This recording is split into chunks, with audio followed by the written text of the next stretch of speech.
মার্কিন president George বুশের দিকে জুতো ছুড়ে মারায় গ্রেফতার হওয়া সাংবাদিক মুনতাজার আল জায়েদির মুক্তির দাবিতে বিক্ষোভ করেছে ইরাকিরা। নিরাপত্তারক্ষীরা তাকে ব্যাপক জিজ্ঞাসাবাদ করছে। আবু তাহির মুস্তাকিমের রিপোর্ট।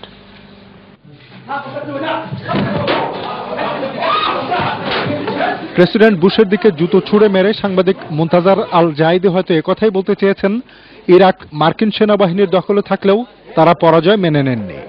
কূটনৈতিক দিক দিয়ে বিষয়টি যত গুরুতরই হোক, প্রেসিডেন্ট বুশ অবশ্য এ ঘটনাকে গায়ে না মেখে সাংবাদিকদের জানিয়েছেন, ব্যক্তিবিশেষ হয়তো এ ঘটনা ঘটিয়ে নিজের ব্যাপক প্রচার চেয়েছে। I'm not insulted. I don't hold it against the government. I don't think the Iraqi press corps as a whole is terrible. কিন্তু ঘটনার পর নিরাপত্তারক্ষীদের হাতে আটক মুনতাজার কোথায়, কে অবস্থায় আছেন তা নিয়ে তার পরিবারের মতোই উদ্বিগ্ন মধ্যপ্রাচ্যবাসী। তারা এই সাংবাদিকের মুক্তির দাবিতে বিক্ষোভ করে যত দ্রুত সম্ভব ইরাক থেকে মার্কিন সেনা প্রত্যাহারের দাবি জানিয়েছে। একই সাথে তারা মুনতাজারকে আরবদের অহংকার বলে মনে করছে।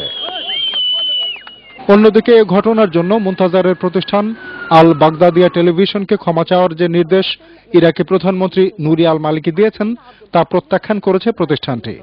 বরং তারা বলেছে, মুনতাজারকে কোনো ধরনের শাস্তি দেওয়া হলে তা প্রেসিডেন্ট বুশের বাক স্বাধীনতার ঘোষণার বিরোধী হবে। ওদিকে আটক মুনতাজারের আইনজীবী জানিয়েছেন, জুতো ছুড়ে মারায় মুনতাজারের 2 থেকে 15 বছরের কারাদণ্ড হতে পারে। আবু তাহির মুস্তাকিম, এটিএন বাংলা। আবার